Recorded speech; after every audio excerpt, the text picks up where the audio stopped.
I was asked by one of the Erlang Solutions staff to say, how would you explain your talk to the taxi driver who brought you here? And I made a complete hash of it and then said, let's do it again. But I think what I wanted to say was what I wanted to do was raise the profile of a bit of Erlang, which some of you in the room I'm sure do know about, but perhaps others who've come into the community more recently don't. And what I wanted to do was talk about functions, fun as a data type, but also to have a fun time doing a bit of programming. So it's a cheesy pun. But the other thing I said was it's a bit like a five-finger exercise. You'll see some Erlang, not large bits of Erlang, but bits of code. I'll talk about how those are developed and the ideas behind them. And all the code is up there on GitHub if you want to take it and play with it. And the slides are there and so on. So let's get started. So the first version of Erlang didn't have functions as data, but I think people realized very soon they were crucial to building systems in a functional style. So functions as first-class citizens. This is a phrase that Christopher Strachey invented back at the end of the 1960s.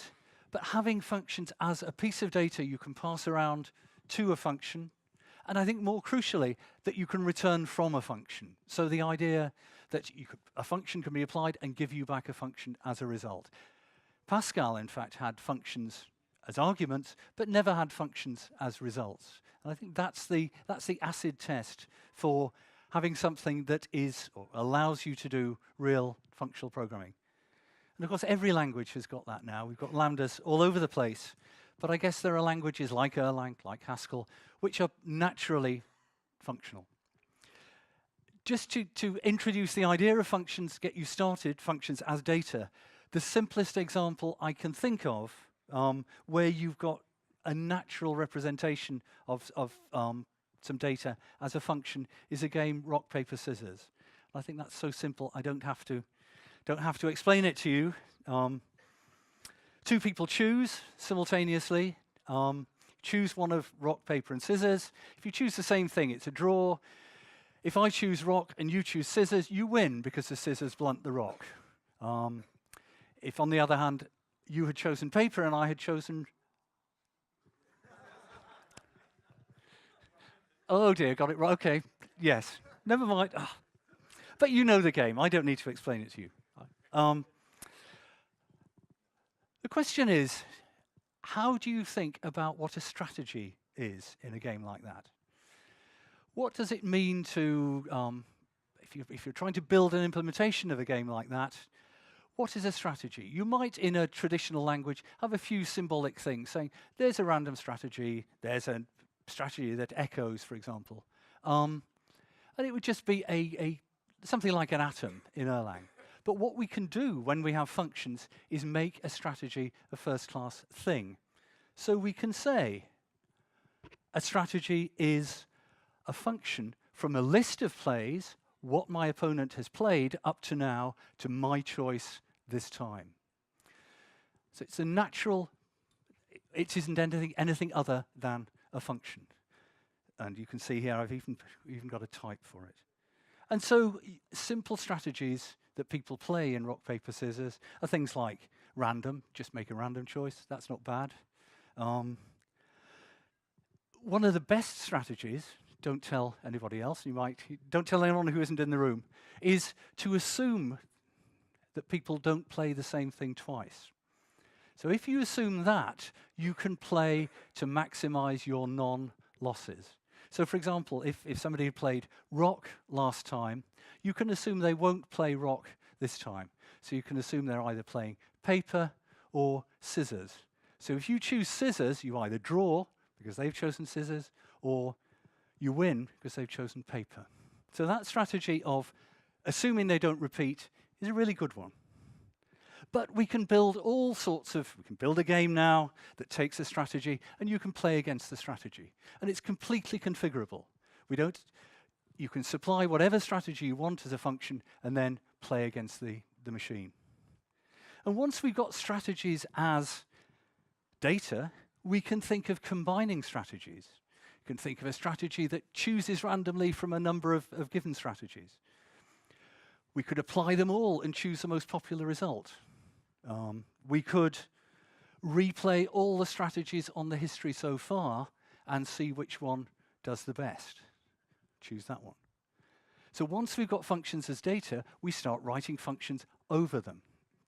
So the lesson of this is, the take-home bit is, it's a toy example, it's a very simple example, but it's one where we can see that functions as data just make a load of sense. And once we've got functions as data, we start building functions that work on the top of them. So combining strategies in whatever ways. So first lesson is functions do nice things. And of course, everybody has learned that. You know, Java now has lambdas.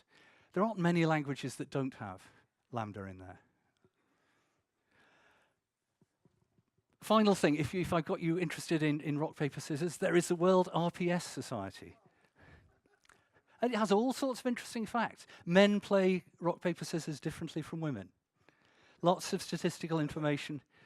And it says, say goodbye to the old cluttered look of the World RPS Society site. It still looks as though it was written in the 1990s, but that's the new site. So if you want to, you know, all sorts of more than you would ever think was possible to find out about rock, paper, scissors is there. But let's move now. Now we've introduced functions. Let's move now to thinking about evaluation on demand. So the way Erlang works, the way function evaluation works in Erlang is when you have a function application, what you do is evaluate the arguments and then evaluate the body. So for example, if I write a switch statement like this, and I apply it to a number, and if the number's positive, I do the second argument, I return the second argument, if not, I return the third argument. Great switch statement. The only problem is it evaluates both the possible results before it makes the choice. So we're doing some redundant computation in there. The other thing it does is that it fully evaluates its arguments. Suppose I write this function that I give it a list, and it takes the first two elements off the list and returns their sum. I have to evaluate some of that list to work out what the first two elements are, but if I'm doing it in Erlang, I evaluate the whole list, and then I take the first two elements. So those are features of eager evaluation, which you don't get in a language like Haskell, which is lazy. I mean, there are all sorts of reasons why Erlang is eager, but suppose we want to do something different in Erlang. What can we do?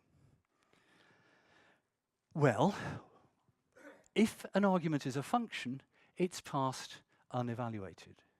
So for example, if we want to pass some stuff into something else, we can wrap it up in this function.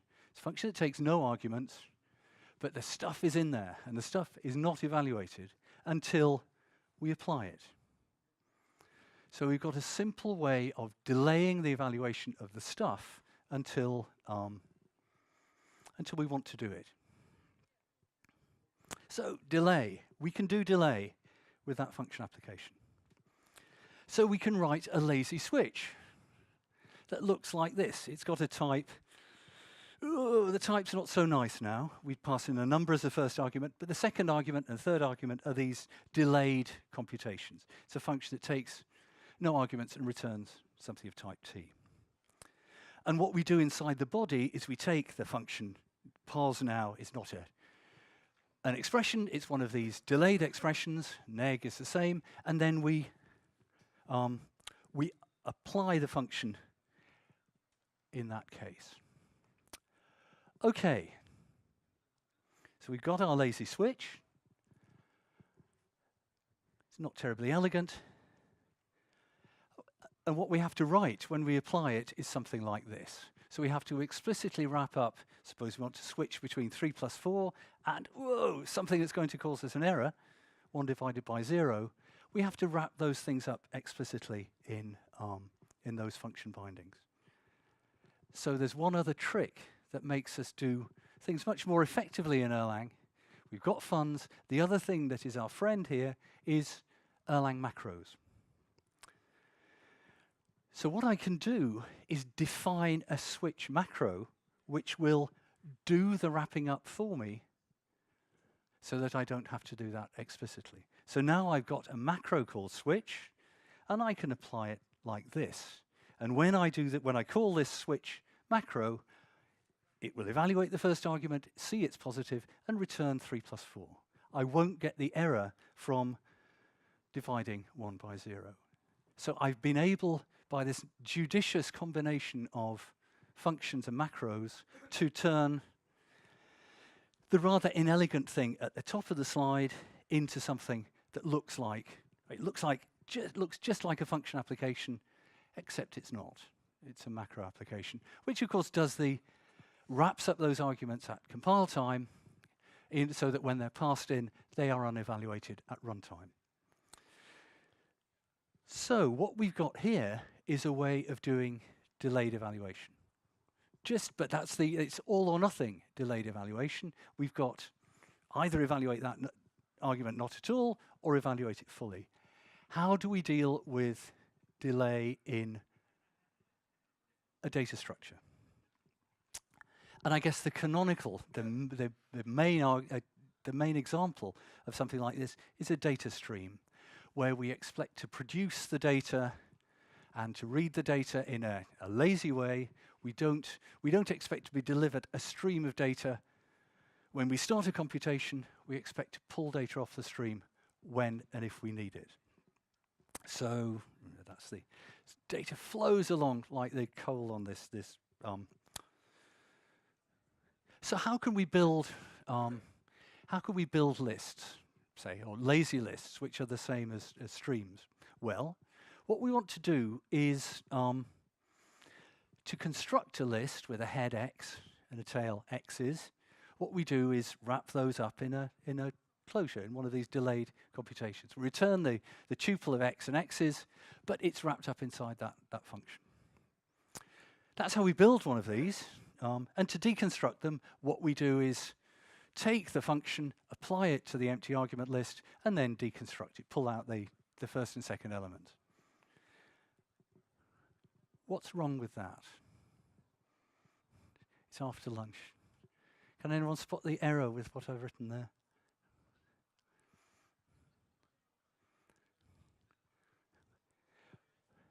Sorry? It's going to evaluate all of it. Yes. Why is it going to evaluate all of it?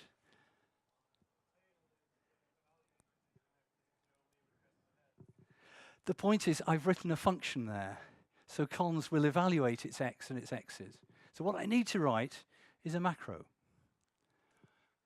And then that will, if I apply cons, it evaluates its x and x's. So everything's fully evaluated. I need to use a macro there to delay that evaluation. So now I can start writing some stream programs. So it's a nice simple piece of code, but we've got to put together handling these things as functions and a little bit of syntactic. The macros aren't essential for this, but they make it much more readable. They make these lazy lists look just like ordinary lists. So we can build things like this, the infinite list of ones. Or what else have we got? Oh, there we are. There's a picture. You can think of it, though I'll come back and explain why it isn't doing this a bit later on. You can think of it as a data network. That what you're doing is producing the stream of ones, and you're feeding that back into that operator, which puts a 1 on the front of the stream, and then you're circulating around. So what you're doing is producing this infinite list of ones. We can do more complicated things. We can build a list of numbers from 42, or any number. It doesn't have to be 42. But also we can do more interesting things in quite a compact way. We can build the infinite list of primes, for example. What this is doing is building the sieve of Eratosthenes. The most difficult thing about this is pronouncing the name of the person who invented it, I think. So here's the sieve function. What you do is you sieve all the numbers from 2. So that's 2, 3, 4, 5, 6. You've got this stream of numbers from 2. What do you do? How does the sieve function work? It takes the head of the list and then removes all the multiples of that head from the remainder of the stream, and puts that number at the front. So for example, it starts off, it puts 2 at the front of the result, and then removes all multiples of 2 from the rest, and calls itself recursively. You can see the next number in there will be 3, and then it will remove all the multiples of 3, and so on. So we've got a compact representation of that, and we've done it using this list, using these streams, and just using the built-in head and tail functions there. And that's cut is I don't know why I called it. I think I called it cut because it would fit on the slide. So it's cut is the thing that removes all the multiples of h from the list. So we can try these things out. Now this is where technology may get the better of us. But in principle, what we can do is try and, is that readable? Or should I make the font bigger? Can you read that at the back? No, fine, okay. Can you read it now? Almost, okay. I can make it even bigger, okay. So we can do this. So we can, oh, here we are. Sorry, I can, if you don't mind me just cutting and pasting, it makes life a bit easier. Watching people type is, so there we got our stream. I've taken the first, the SS function here is just, it's showing a stream. It just cuts off the first 1,000 argument, the first 1,000 elements. So we can do a similar thing. I've got a Fibonacci function in there, so we can do that. Well, that gave us the first 15 Fibonacci numbers. And we can do it with primes. I think these parameters are chosen with care. So there we're getting the first 20 primes. But you can see it's getting a bit slow. So something is not doing terribly well here. And if I were to ask for the first 20 fibs, we would be waiting quite a long time. So let's resume the slideshow. So what we've got is, oh, and there's the fib program. Again, the fib is, it's a nice piece of, it says, and there's a diagram on the next slide. It says, you build the list of fibs by putting 0 on the front, of putting 1 on the front, of adding the fibs and the tail of the fibs. So it's that network that you see on the diagram. The problem is that we're doing a heck of a lot of recomputation. So we've achieved by using the macros and using the functions, we've achieved evaluation on demand. But what we haven't achieved is what you get in something like Haskell, is we haven't achieved laziness. So we haven't got to a stage where what happens in Haskell is that not only do we potentially delay the evaluation of an argument and evaluate an argument piecemeal, but we only evaluate an argument at most once. So what we need to do is put together another feature, which we can implement in Erlang. We have to find a way of recording information we've already computed and put that into the mix with what we've got already from functions and macros. So we want to ensure each argument is evaluated at most once. So we have to memoize the arguments in some way. Well, you could say, shouldn't the compiler be doing this? And of course, that's what you get if you use something like Haskell. It's designed to do that sort of shared computation.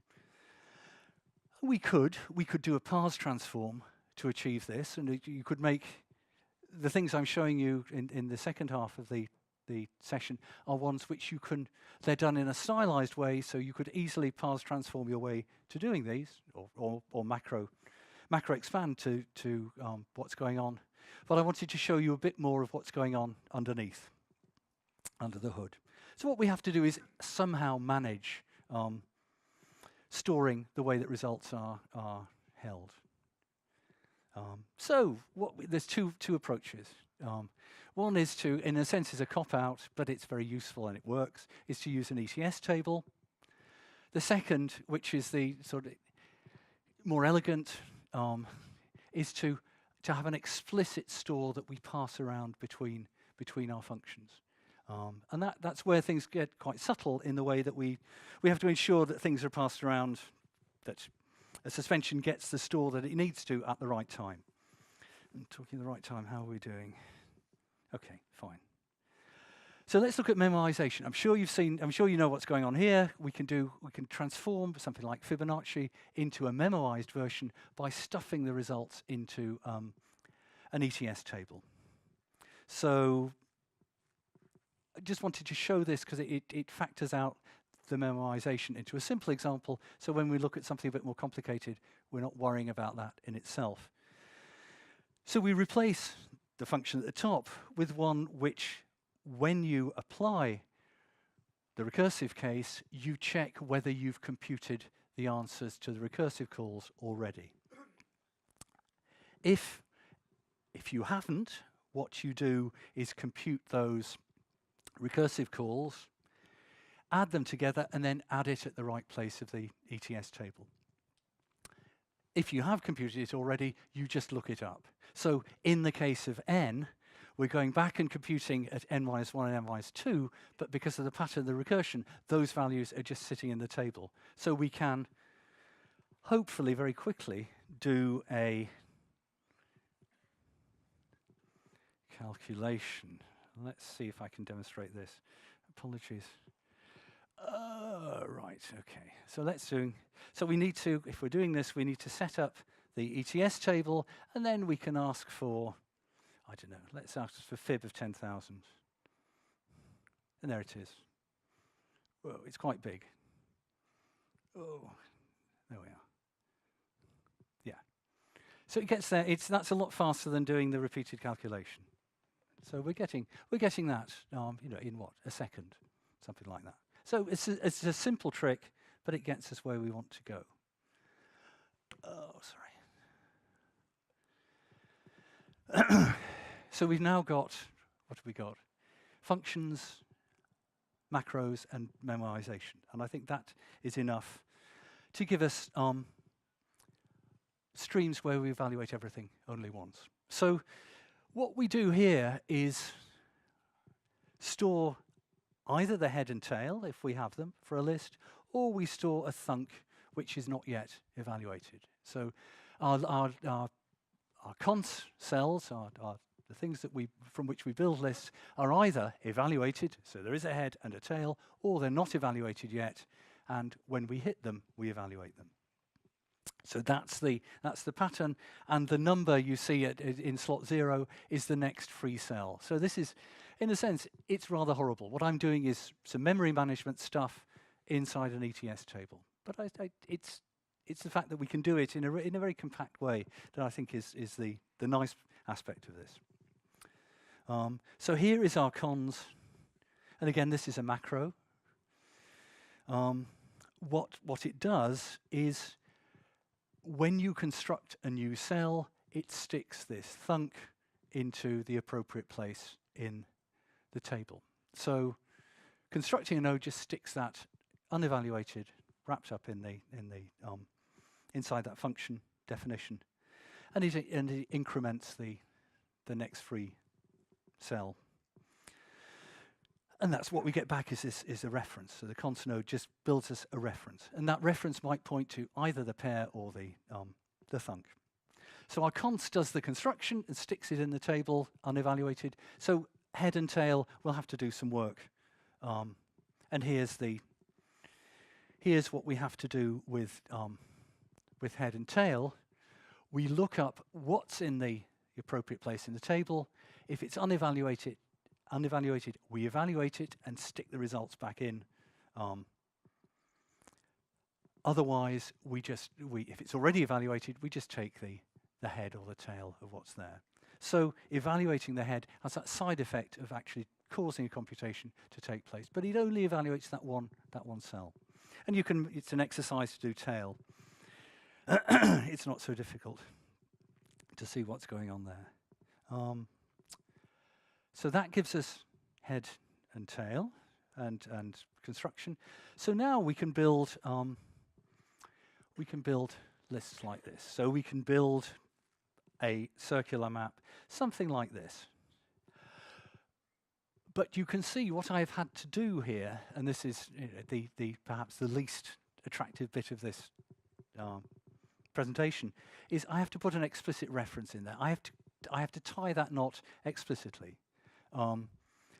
I could, with a parse transform, create that. I could do that little bit of side effecting using a parse transform, or I guess hiding it inside a macro. But what I've done is I've said this is a reference to the thing I'm constructing, and I'm building that. I'm building that circular reference explicitly. But with this, we can then construct lists of ones very efficiently. We could do that before. But we can also do more interesting things like the Fibonacci list. So here we get, we've got the original definition I showed you. The Fibonacci's add 0 to the front of add 1 to the front of zipping together the list of fibs and the tail of that list. So what you'll get is the first element, you get 0, then 1 plus 0, then 1 plus 1, then 2 plus 1, etc. So you'll get that infinite stream. And we're building it in this circular way. So here we are. And what I'm doing there is building the circular representation explicitly. So we can see if that works. Let me just hide this. Go to my cut and paste. So let's do, let's try this out. Oh, actually let's quit. We'll just set up a new shell. Why is it running so slowly? Okay, and then we will need to set up the lazy stuff. Again, this is setting up the ETS table, and then we can do some lazy Fibonacci. That was the lazy version without creating the explicit circle, but here we can do that was the first 300 fibs using that circular. And we can take the 10,000th thing in there if we want to. And that gives us again, so it created that whole stream and pulled out the 10,000th element. So we're getting that efficient behavior now. But you could argue, let's not. Why are we doing this with an ETS table? Why don't we do it without? See what we can do without. So we've, if you like, it's an impure implementation. We've exposed this storage management. We've used impure features, but we got a smooth transition from where we were with our inefficient version to our efficient version. But let's do the last bit, and this is where things get a bit more interesting. And this is where you begin to see why languages like Haskell have monads and so on for putting some sort of control on when effects happen. We can do this with an explicit store that we pass around between our functions. So what we're going to do here is every function will have an extra input, which is the store before the function invocation, and we'll get paired with the result, we'll get the side-effected store. So this is a pure implementation. We're modeling, if you like, in the language that side effect by changing the value, a value which represents the store before, turning it into a value that represents the store afterwards. And I've got so you can see an example of that in this. I have to have a function that prints the first n values of these streamy things. And what this does is you can see that when you call tail on the store, it actually side effects. The result of that is the tail value plus a new store, which we then thread through to the recursive call. So we're having to deal explicitly with that store as an extra, as a thing that gets passed around through the computation, but it means we're doing pure functional programming. So we're, if you like, separating out what we were doing inside the ETS table, but making it explicit inside our functions. So that's just showing you how we handle the store and how that pushes through. And this is where you could hide that behind some sort of interface that is a monad, and this is typically what happens in the Haskell world. So I've changed the representation here slightly, that I'm just wrapping up the tail value. So these are lists that are strict in the head, so we don't delay evaluation of the head, but we delay evaluation of the tail. And that thunk now will take, before when we were suspending the computation, we just passed in nothing. It was just an empty, an argument that said, just delay this when it gets applied. What we do now is pass in an actual value, which is the store in which to evaluate that thunk. So we have to thread that through. So this is where things get a bit more, you can write, it's possible to write the stuff in these slides wrongly, as if you try it without following the solution, you'll see that you can do that. Here's our construction for a list. It's basically the same old, it's the same old thing that we add. I'm using a map here as a store, and I'm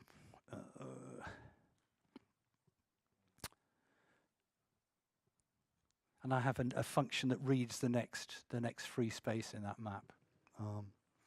Oh yeah, it's 0 again. So I'm changing the ETS representation into a map, an Erlang map. And so const just builds that. In the next free space, you put your thunk with your list, and you update the next free thing. So construction is straightforward. Finding the head and tail is a bit more tricky, but it's essentially the same thing. But you are passing in a store in which you evaluate the head, and you will get back a new store. If the head has had to force some computation, you'll have changed your memo store, so you need to reflect that in having this store 2 as part of your result. You can see it's side effected twice. It's side effected when you take the tail, and it's side effected when you update a reference in the map. So you have 2 things going on there. But once you've done that, it's okay. So you replace the rather dirty thing where you say, I've got the ETS table where everything imperative, everything side effecty happens there. What I'm doing here is making it explicit. But then we have to make more difficult choices about what happens. Well, or not completely obvious choices. So tail has got a bit more complicated, but it still fits on one slide. And then we can do we can build the Fibonacci function this sort of way. So it's more or less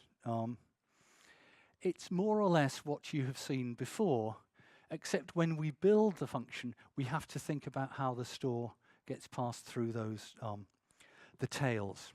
And this is where you can see there's a function that takes t, that gets passed in, a function that takes s, that gets passed in. So there is that explicit sequencing in the way we build that complicated set of cycles. Okay, I mean, let me just go to here. And I can show you, so I've got this, here's my lazy. Let's quit this.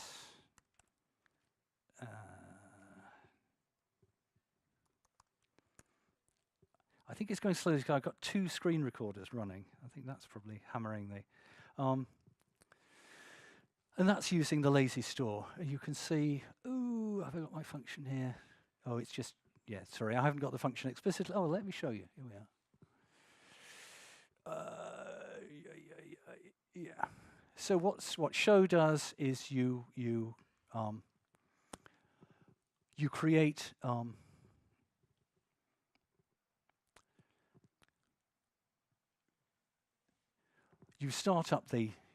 the start just gives you an empty store.